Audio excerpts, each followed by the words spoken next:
El gran blackout de 1967 fue un gran apagón que afectó a la mayor parte de la ciudad de Nueva York, tanto en la tarde-noche del 13 de julio como en la madrugada del 14 de julio de 1977.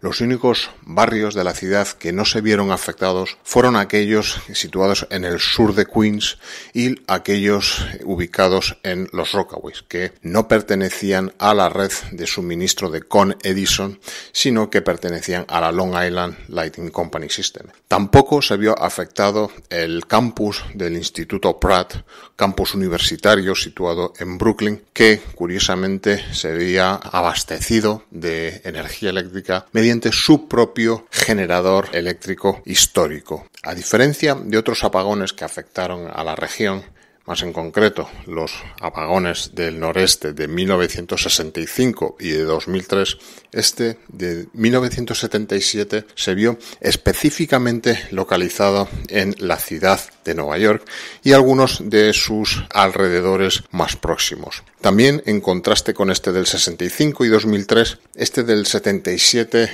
dio como resultado la aparición de saqueos, disturbios y otros problemas de orden público e incluso los incendios provocados en algunos edificios. Bienvenidos un podcast más a Nueva York.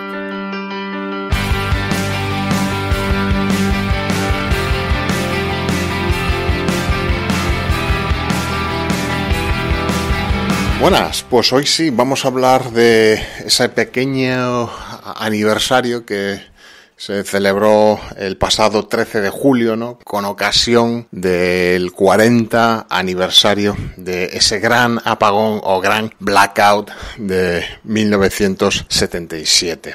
Podemos hablar un poco de qué condujo a este gran fallo eléctrico que dejó a la ciudad sumida en la oscuridad y sin muchos servicios básicos durante casi 25 horas, ¿no? En algunos de sus sectores. Así que podemos ver brevemente pues una secuencia de los hechos, que veremos que es una sucesión tanto de mala suerte en cuanto a acontecimientos meteorológicos imprevisibles, negligencia por parte de los operadores de la red eléctrica e incluso mal estado de las infraestructuras de suministro y distribución de la electricidad. Todo empezó alrededor de las 8:37 de la tarde del miércoles 13 de julio, cuando un rayo, pues de uno de tanto de estas tormentas de verano que se dan en la zona en verano, cayó sobre una subestación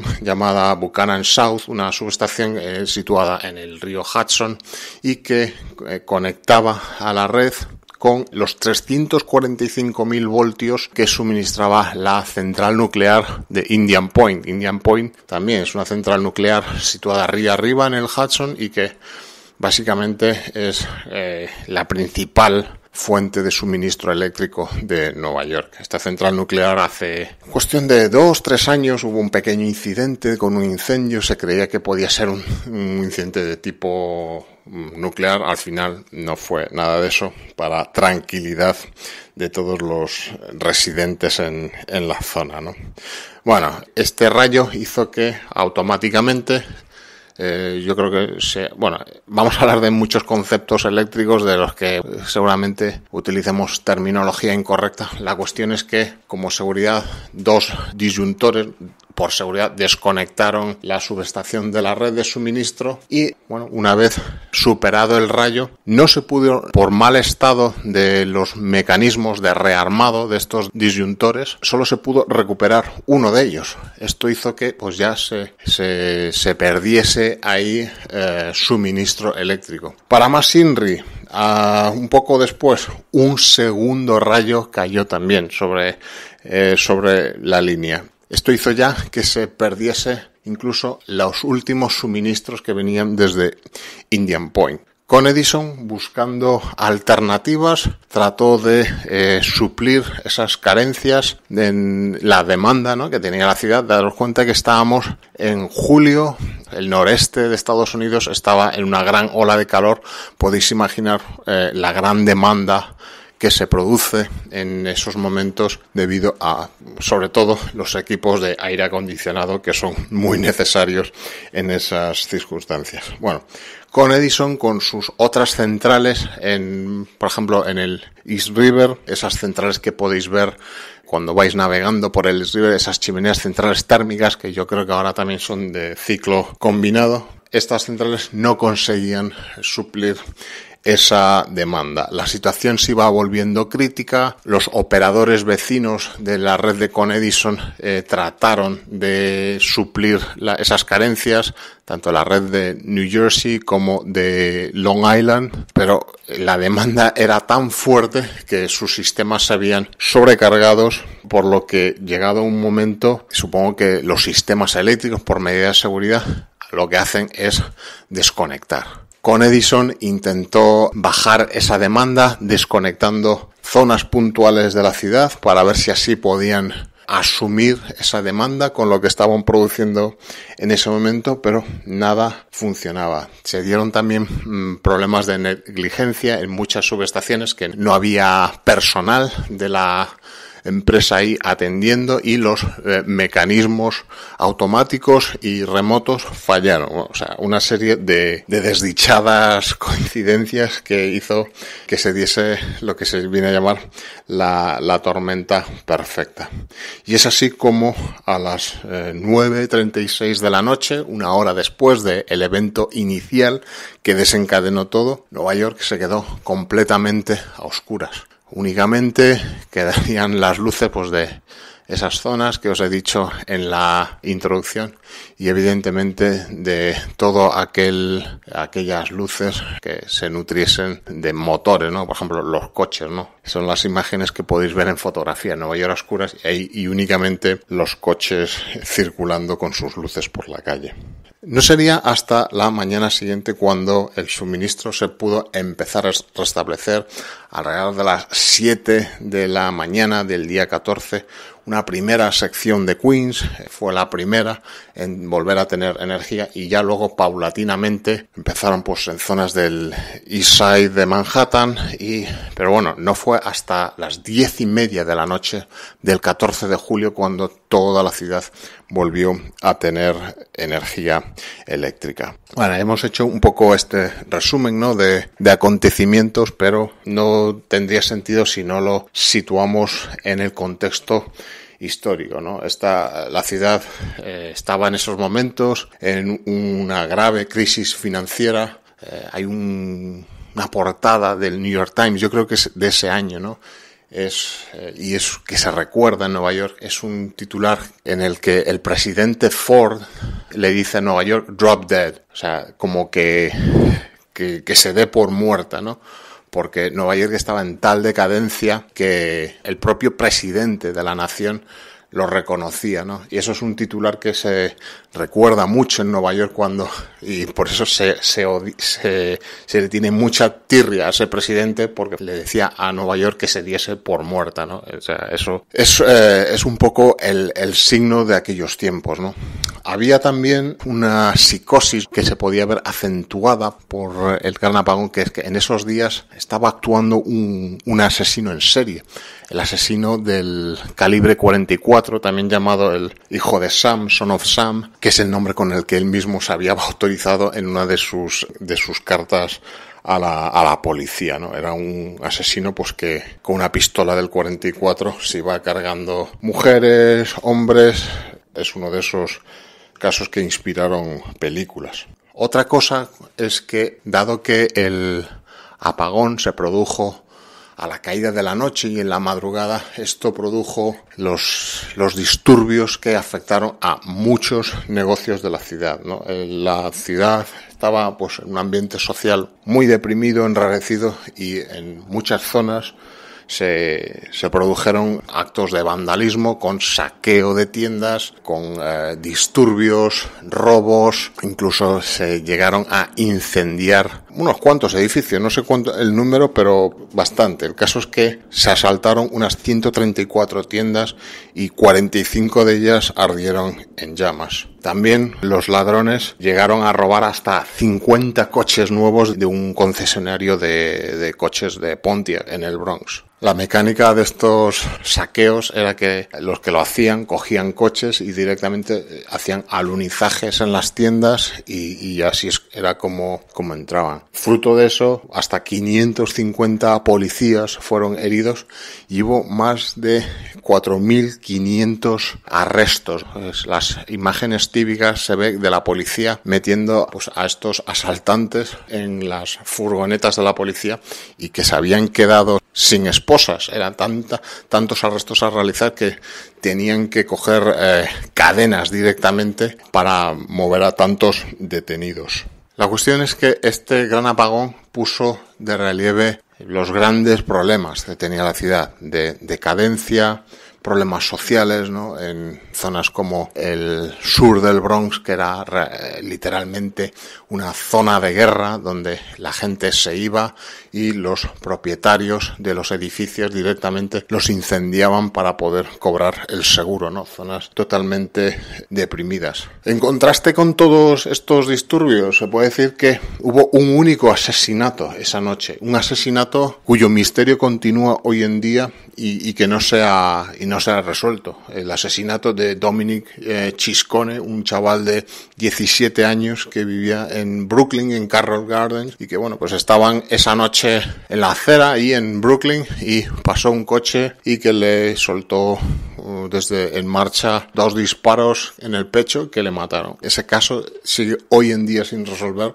y la policía pues, sigue pidiendo colaboración a aquellos que estaban en aquel día por ahí para poder esclarecerlo. Aparte de todos estos grandes disturbios que digo, más en el día a día, pues las grandes consecuencias que tuvo, por ejemplo, en el transporte. El metro, evidentemente, se quedó sin suministro eléctrico, por lo que los trenes tuvieron que ser evacuados, los pasajeros de los trenes tuvieron que ser evacuados por los túneles, ¿no? Se estima que alrededor de 4.000 personas tuvieron que ser conducidas por esos túneles por los empleados del metro y la policía por la falta de suministro eléctrico para los trenes. Yo la verdad es que no me quiero imaginar el calor que podía hacer en esos trenes y más sabiendo que en esos momentos, pues os digo, estaba el noreste de Estados Unidos sumido en una ola de calor.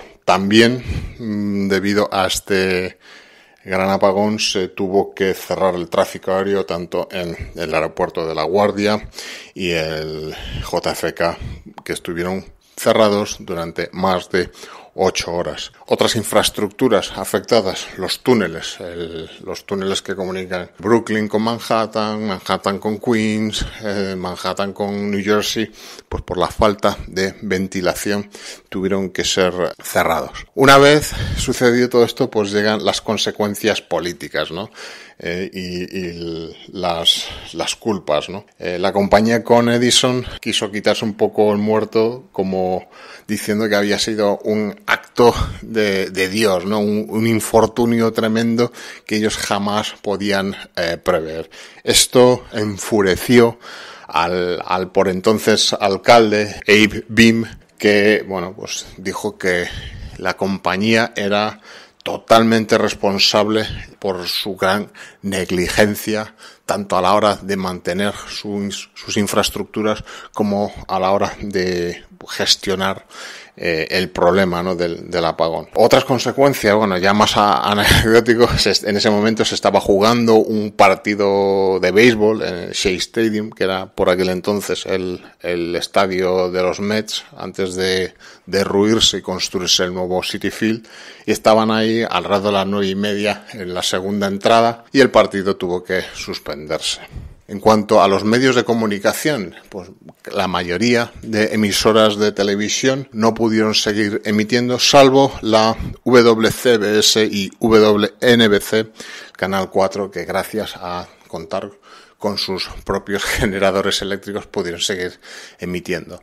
Lo que sí me pregunto que quién les podía ver si no había corriente en los televisores de los telespectadores. Pero bueno, supongo que alguno que otro pudo verlo. Más anecdótico, en esos días se estaba rodando la película Superman, la original, y bueno, pues este apagón tuvo consecuencias que retrasó algunos de los días de rodaje de esta película. Por lo que vemos en las crónicas, aparte de los incidentes, en otras partes de la ciudad la gente se lo tomó con calma y directamente trataron dentro de las posibilidades de continuar con su vida. Aquellos que se encontraban en restaurantes siguieron comiendo, bebiendo, aquello que, sobre todo licor, se dice que era lo único que podían servir algunos bares, ¿no? Que no necesitaban enfriar.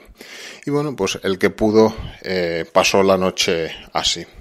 Ahí, bueno, os digo, hubo grandes consecuencias políticas. Por ejemplo, esto no ayudó nada al alcalde Ed Beam, a pesar de sus acusaciones con Edison, erosionó su prestigio, lo que hizo que posteriormente perdiese las elecciones frente al alcalde, a Ed Koch, que fue a partir de entonces el alcalde de la ciudad. Con Edison, sin embargo, tomó buena nota e implementó medidas para evitar que esto se repitiese otra vez, y son medidas que hasta hoy han pervivido y que se siguen implementando. Quiero creer que algo se aprendió. En esto del apagón está muy metido en la cultura popular, ¿no? Mucho podéis recordar esta serie reciente de Netflix, de Get Down, que ambientada como os digo, en el sur del Bronx a finales de los 70, que narra el nacimiento de la música y la cultura hip hop. Pues en uno de sus capítulos, cuando están en uno de esos, no sé si llamarlo fiestas o batallas entre DJs, donde conectaban sus mesas y sus platos a la red pública en una farola en un parque, se produce ese apagón. Y bueno, los personajes por un momento creen que son ellos los responsables del apagón, pero luego ven que no, que es un apagón que se está dando en toda la ciudad. Relacionado con esto, pues nos cuentan pues la historia, ¿no? de estos DJs que iniciaron este movimiento, que fue durante los saqueos, ¿no? Como muchos de ellos consiguieron sus mesas de mezclas, mucho equipo de sonido que posteriormente utilizaron en saqueos a tiendas durante esta noche. Hay también una película llamada Blackout, que es de 1978, donde bueno, ya lo mezclan un poco con ficción, pero relacionado con este asesino en serio, el Son of Sam, que bueno, es un argumento en que durante este apagón pues hay unos criminales que estaban en la cárcel y se escapan. Bueno, mejor la veis vosotros y tal. Y también está la película Summer of Sam, que es donde nos relatan este asesino en serio, el asesino del calibre 44, que provocó gran pánico e inquietud durante esos días. Y también, ya con un tono más desenfadado, lo que se dice siempre, ¿no? Que la natalidad de 9 meses después de este apagón se vio incrementada en un pequeño baby boom. Bueno, hay opiniones en todas las direcciones. Se dice que sí, que 9 meses después la ciudad registró un pequeño baby boom, un incremento, pero también he leído opiniones en contra. Así que bueno, son siempre esas cosas que quedarán ahí como buen tema para tertulia. Muy bien, pues aquí os dejo esta reseña de este 40 aniversario del gran apagón de 1977. Espero que os haya resultado entretenido pues el refrescar, ¿no?, esta fecha de este acontecimiento que siempre sale en conversaciones, ¿no?, sobre Nueva York. Y nada, como siempre, daros gracias por escuchar el podcast y emplazaros hasta la publicación de un nuevo número de Un Minuto en Nueva York. Un saludo.